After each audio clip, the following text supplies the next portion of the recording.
zaman sakniki. Bismillah. Assalamualaikum warahmatullahi wabarakatuh.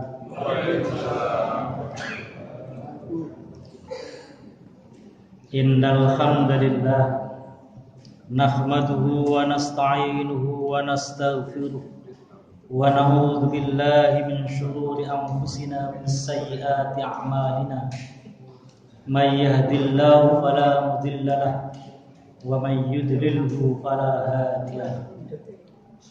Asyhadu an la ilaha illallah wahdahu la syarika lahu wa asyhadu anna Muhammadan 'abduhu wa rasuluh. Allahumma shalli wa sallim wa barik ala nabiyyina Muhammad wa ala alihi wa ashabihi wa man tabi'ahum bi ihsan ila yaumil qiyamah. Qala Allah ta'ala fi kitabil karim, a'udzu billahi minasy syaithanir rajim. Subhanaka la ilma lana illa ma 'allamtana innaka antal alimul hakim. Jamaah salat Isya dan qiyam Ramadan Masjid Al-Hidayah yang dirahmati Allah. Puji syukur alhamdulillah. Marilah senantiasa kita munajatkan, kita panjatkan kehadirat Allah Subhanahu wa taala yang senantiasa memberikan kepada kita nikmatnya, nikmat yang sangat banyak, nikmat yang tidak mungkin kita dapat membalasnya. Kita hadir di kesempatan yang berbahagia ini. Allah memberikan nikmat kepada kita keistiqomahan. Mudah-mudahan kita istiqomah sampai selesainya ibadah Ramadan dan kita menjadi hambanya yang bertakwa. Amin Allahumma amin. Jamaah sekalian dirahmati Allah Subhanahu wa taala. Tema yang diberikan kepada saya malam hari ini tema yang luar biasa. Karena tema yang tidak umum. Tidak umum. Apa temanya? Temanya berupa pertanyaan. Apa itu Islam berkemajuan? Nah, itu temanya. Nah, benar ya Mas ya? Iya. Kandhane. Tumonan jenengan traweh judul ini. Nah, jamaah sekalian dirahmati Allah Subhanahu wa taala, maka saya akan menyederhanakan materinya ini. Materinya ini tebal sekali. Karena apa? Hasil Muktamar Muhammadiyah ke-48. Salah satunya adalah Risalah Islam Berkemajuan. Antep. Nah, dikongkon 7 menit mari. Nah, hebat teman ini. Nah, baik. Nah, jamaah sekalian dirahmati Allah Subhanahu wa taala, Islam di dalam banyak terminologi kita semuanya menyebut sebagai agama. Agama rahmatan lil alamin. Sekalipun teksnya tidak ada Islam rahmatan lil alamin, tapi pada ayat yang terpisah umat muslim diminta menjadi rahmat bagi semesta alam. Nah, lalu apa yang dikehendaki oleh Islam berkemajuan? Islam berkemajuan menghendaki al-Islamu dinul hadarah. Islam itu adalah agama peradaban. Sehingga ketika suatu agama menjadi peradaban yang tinggi, pasti semua orang ingin menjadi pengikutnya. Konsepnya begitu. Makanya ketika Islam oleh Sayyidina Ali bin Abi Thalib, Khalifah Ali bin Abi Thalib, yaitu Khulafaur Rasyidin yang keempat, memindahkan ibu kota negara Islam yang awalnya di Madinah kemudian ke Kufah. Kenapa? Karena berdekatan dengan negara yang awalnya menjadi superpower dunia, yaitu Persia. Kufah itu masuk bagian dari Persia, menjadi superpower dunia. Karena sudah ditaklukkan oleh Muslim, maka dipindahkan oleh Khalifah Ali bin Abi Thalib. Nah, jamaah sekalian dirahmati Allah Subhanahu wa taala, ekspansi agama Islam itu kemudian meluas. Umat Islam menghadirkan agama ini untuk kemudian memiliki peradaban tinggi. Al-Quran yang awalnya hanya dikuasai oleh orang Arab saja, tulisannya koyok ceker reyem ya. Kalau tulisan Arab masa zaman Nabi Muhammad SAW, kita semuanya tidak bisa baca Al-Quran. Nah, maka kemudian salah satunya ketika Khalifah Ali bin Abi Thalib mendengar orang baca Al-Quran. Ayat ini bunyinya innama yakhsyallaha min ibadihil ulama'u. Itu bunyi teks aslinya di mushaf kita. Tapi karena orang non-Arab mengertinya ketika belajar bahasa Arab, setelah ada kata kerja maka mesti subjek baru objek, kan gitu.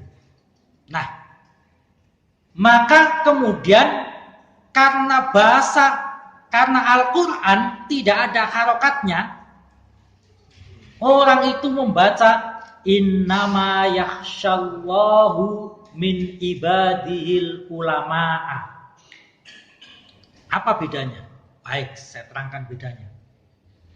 Innama yakhshallaha min ibadil ulama.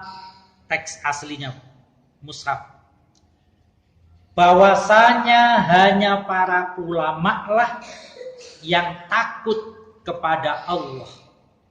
Itu artinya. Tapi ketika dibaca innama yakhshallahu min ibadihil ulama'a, sesungguhnya Allah hanya takut dari hamba-hambanya ini adalah kepada para ulama. Nah, bahaya enggak itu? Bahaya. Maka kemudian sahabat Ali sebagai khalifah Amirul Mukminin merintahkan kasih harokat. Maka kemudian dikasih harokat. Nah, kita sekarang sudah komplit disebut sebagai sakal. Ada fathah, kasroh, dhammah, fathatain, kasrotain, dhammatain, sukun, tasdid, kan gitu ya. Nah, komplit. Untuk apa? Agar Islam ini kemudian hadir sebagai pusat peradaban.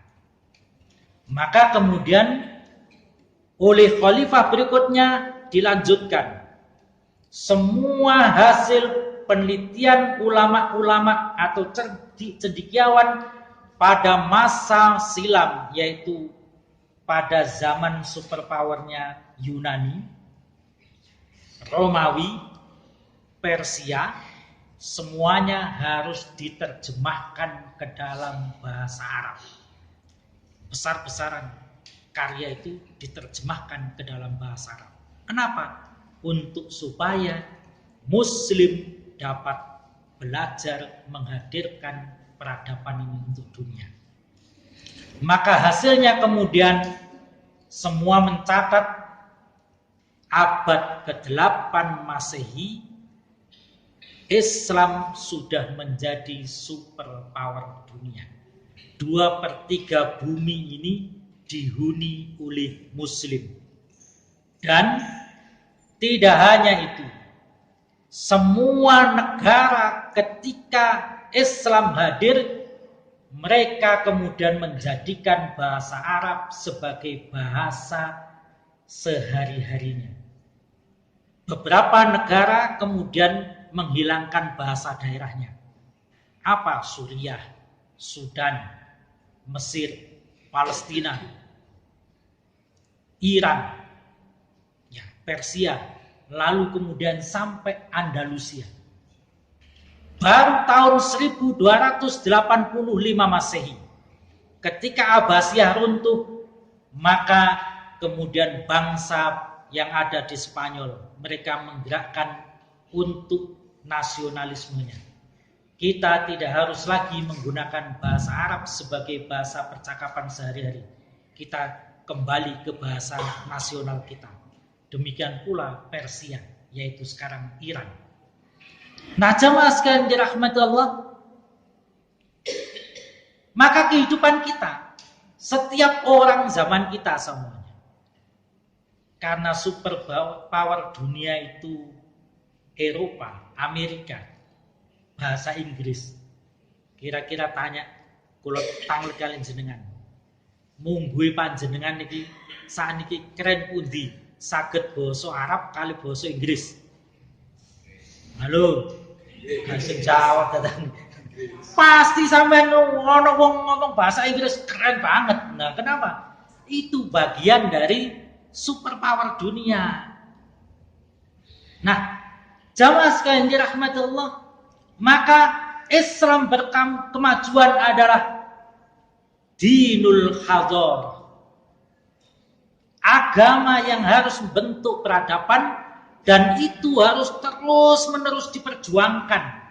Perjuangannya nggak boleh simbolik yang kemudian gampang diruntuhkan. Apa contohnya simbolik gampang diruntuhkan? Kalau menggunakan Islam dinud daulah, Islam itu agama daulah, agama khilafah, gampang nggak diberangus? Gampang. Buktinya di Indonesia sudah dilarang. Maka kemudian kita menggunakan bahasa agama Islam adalah Islam berkemajuan. Maka Muhammadiyah kemudian kita sekarang ini sudah hadir tanpa mengucapkan khilafah. Muhammadiyah di Melbourne, Australia sudah punya satu lokasi saja 10 hektar. Dibangun mulai sekolahan sampai perguruan tinggi. Kita punya tanah di Mesir. Untuk apa? Kita bangun. Kita punya di Malaysia, di Brunei. Nah, di beberapa negara kita hadir untuk apa?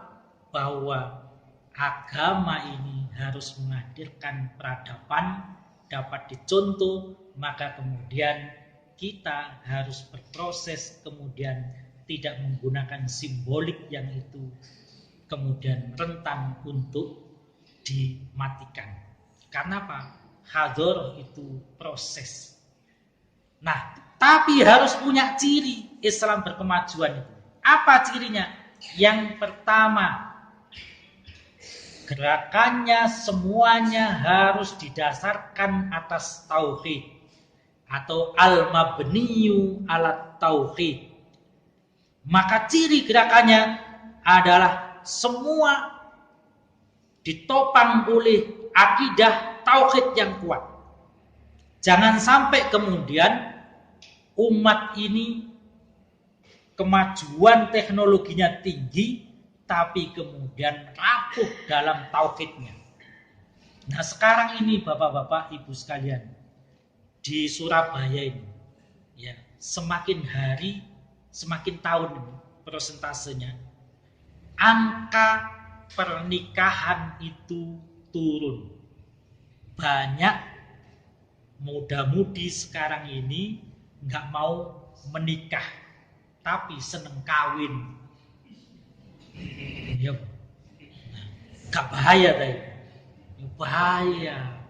Nah, maka kita harus hadirkan ini. Ya apa zaman saiki? Seneng kawin gak gelem nikah ya apa? Bahaya. Maka agama harus menjadi penopang. Kalau tidak ditopang betul oleh agama, maka kejayaan yang kita bangun bukan melahirkan ketundukan kepada Allah Subhanahu wa taala, tapi menghadirkan kesombongan dalam kehidupan semesta. Yang kedua, ciri Islam berkemajuan itu ar-ruju' ilal Qur'an was sunnah. Senantiasa dia mengembalikan persoalan itu pada ajaran agama yang sumber utamanya Al-Quran dan As-Sunnah. Karena itu, kalau kita tidak belajar Al-Quran dan As-Sunnah sungguh-sungguh, kita belajar dari fikih, maka banyak sekali perselisihan-perselisihan yang tumbuh. Nah, maka Islam berkemajuan harus kemudian pedoman yang utama Al-Quran dan As-Sunnah itu dijadikan referensi paling utama ketika kita konflik. Yang ketiga, cirinya ihya'ul ijtihad wat tajdid, menghidupkan ijtihad dan pembaharuan. Tidak boleh Islam berkemajuan, agama peradaban nggak punya ijtihad. Apa contohnya ijtihad? Seluruh dunia belum ada yang berani untuk menerapkan di negaranya kalender internasional Islam. Contohnya. Sehingga apa? Kapan tanggal 1 Ramadan silih ginji? Kenapa? Karena tidak ada kalender internasional yang kemudian dapat dipedomani bersama. Kita kalah dengan kejawen. Kejawen aja sudah jelas. Kalendernya apa? Aboge, Ahad, Rebu, Wage. Nah, ada hitungannya. Apa? Don Nemru, Diwal Tupat. Ngerti ya jenengan? Gak ngerti 14 waktu. Nah, maka kita kalah. Apakah kalender yang kita pedomani Masehi sekarang ini dulu tidak konflik? Konflik, bunuh-membunuh dulu itu. Sebelum kemudian sekarang menjadi kalender Masehi yang kita terima dengan mata terpejam. Semuanya dianggap kebenaran. Tapi itu awalnya saling membunuh sebelum disepakati. Nah, maka kemudian Munas Tarjih yang ke-33 kemarin, 32 kemarin di Purwokerto, kita menyepakati harus melaksanakan kalender internasional Islam. Kalau tidak, kita ingin menjadi bangsa berperadaban, akan konflik terus. Kapan tanggal 1? Nunggu rukyat terus. Maka kita tidak pernah memiliki kesepakatan. Maka Muhammadiyah menjadi martir. Menjadi martir itu apa? Ya, bunuh diri. Buktinya apa? Banyak yang mencemooh apa enggak? Banyak. Banyak mana yang mencemooh dengan yang memuji? Banyak yang mencemooh. Tapi ketika nanti semuanya setelah ini berjalan, diterima, kadang-kadang dilupakan. Jangan salah, dulu masjid itu hanya menghadap ke barat. Tidak ada yang menghadap kiblat. Begitu Kiai Dahlan meluruskan harus menghadap kiblat, diserongkan beberapa derajat, dia dikasih gelar Kiai Kafir. Kemana-mana diejek, Kiai Kafir, Kiai Kafir, Kiai Kafir. Sekarang tidak ada masjid kemudian aku tak ngadep ngulon ae. kabeh menghadap kiblat. Sekarang sudah diterima, tapi pejuang pertama dilupakan itu kalau nggak dibangkitkan. Nah, kita harus senantiasa ijtihad, menghidupkan pembaharuan, karena agama ini agama peradaban. Yang keempat, tanmiyatul wasatiyah, menumbuhkan sikap moderat. Peradaban itu dapat diwujudkan kalau kita ini sikapnya moderat. Kalau sikapnya kau wenceng, ya dadi wong kok gak kene deluk balas. Repot. Karena itu filosofi Jawa, mikul itu, ya mikul, ngerti mikul ya? Ya, mikul itu kan membawa beban, betul ya? Kalau pikulannya itu bambu, hanya lurus ngececeng, jadi wong Jawa, ya, kaku.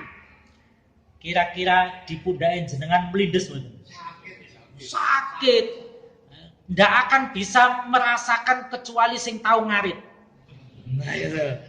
Nah, kula niki nate ngarit, ngangsu, gitu. Jadi tahu bedanya pikulan sing kenceng karo pikulan sing dimodifikasi wis muni kriet. Nah, membat mentul. Nah, kehidupan kita peradaban itu harus sikap moderat, membat mentul. Selama batas itu tidak dilewati, maka kita masih bisa senantiasa menerima satu dengan yang lainnya. Nah, itu konsepnya. Yang kelima, cirinya tahqiqur rahmati lil alamin, yaitu mewujudkan kasih sayang untuk semesta alam. Jadi semua kita berkeinginan, semua umat manusia lalu secara sukarela mereka semuanya menerima Islam, karena Islam menghadirkan rahmat kasih sayang untuk semuanya. Karena itu jamaah sekalian dirahmati Allah, mudah-mudahan Islam berkemajuan ini sudah cukup saya jelaskan. Jadi buku sing kau wandel 10 menit wis mari ya. Nah, mohon maaf atas segala kurangan. Marilah kita bermunajat kepada Allah Subhanahu wa taala, mudah-mudahan Allah mengijabahinya. Alhamdulillah hamdan na'iman hamdan syakirin hamdan yuafi ni'mahu wa yukafi mazidah. Rabbana lakal hamdu kama yanbaghi li jalali wajhikal karim wa azimi sultani.